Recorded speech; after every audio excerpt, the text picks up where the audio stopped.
Bonjour à tous, voilà, on va poursuivre le cours, donc c'est le deuxième cours sur radio-communication, on va le finir aujourd'hui. On va le faire en deux parties. La première partie, donc c'est la fin du cours radio-communication et je vais vous faire une partie sur les espaces de classe aérien pour que vous les connaissiez par cœur. Enfin, j'espère.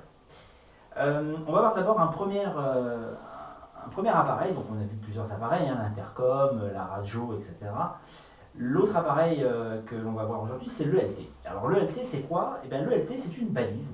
C'est une balise de détresse. On va dire, en plus de la radio et du transpondeur, vous avez cet appareil.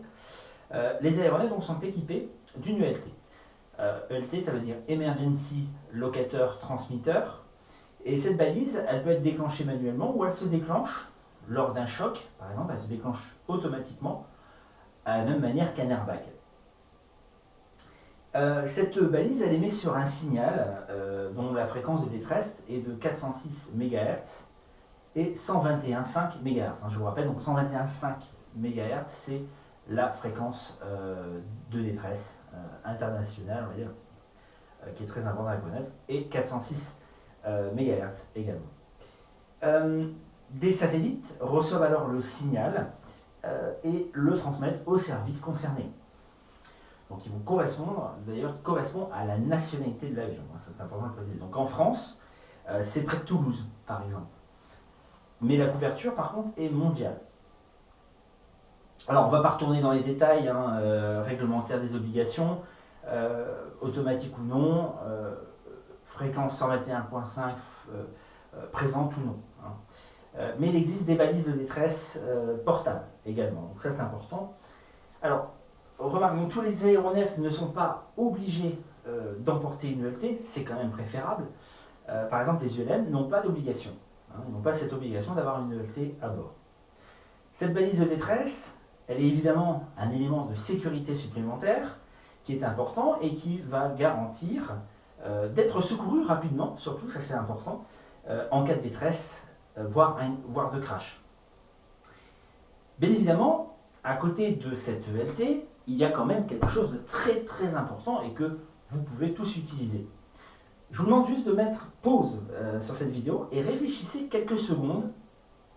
Qu'est-ce qui peut être important pour vous, qu'est-ce qui peut être important, qui peut être utile, que vous avez toujours avec vous et qui peut être utile en cas de détresse pour prévenir les secours.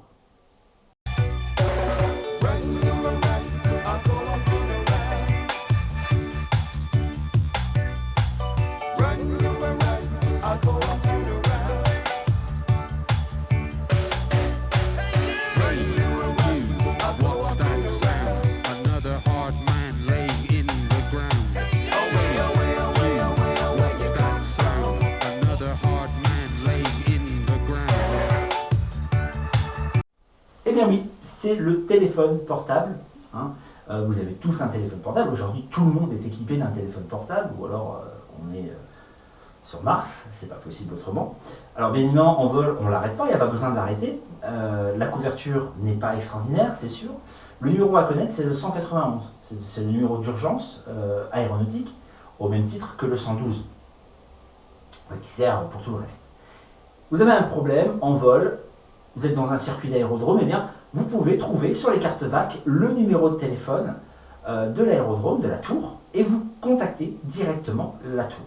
D'accord? Alors pour la petite histoire, je vous raconte vite fait une petite anecdote. J'allais donc en vol, j'allais partir en vol au matin, et l'aéroport de Cannes était en auto-information, il devait être pratiquement 8 heures, et au moment où je me suis aligné sur la piste, eh bien, l'aérodrome de Cannes est passé en contrôle. Donc il y avait le contrôleur. Et le contrôleur donc, a essayé de me contacter, puisqu'on était sur la fréquence 118-625, qui est la fréquence tour de Cannes. Quand vous êtes en auto-information, vous vous mettez sur cette fréquence. Et le contrôleur donc, a essayé de me contacter. Et moi, je n'arrivais pas du tout à le contacter. En fait, l'avion avait un problème au niveau radio. Et qu'est-ce que j'ai fait? Eh bien, j'ai pris mon téléphone portable, je les ai appelés, en leur disant que j'avais plus de radio. Donc c'est quand même très utile le téléphone portable. Voilà. Sur les cartes VAC, vous avez le numéro de téléphone. Et bien évidemment, il y a ce qu'on appelle des BRIA. Ce sont des bureaux régionaux d'information et d'assistance en vol. et d'assistance au vol. Donc tout est dans le nom, hein, bureaux régionaux d'information et d'assistance au vol. Voilà, donc ces choses-là sont à connaître. Donc je vous rappelle, on a vu, là on a fini la radiocommunication. Le petit cours suivant, c'est bien évidemment ce qu'il faut savoir, c'est-à-dire les classes d'espace aérien. Les questions, n'hésitez pas. Pareil, je vous mets des questions juste derrière la vidéo. Donc n'oubliez pas de me répondre assez rapidement pour que je vois si vous suivez ou non mes cours. Voilà, je vous souhaite une très bonne journée. Bon courage pour vos révisions. À bientôt.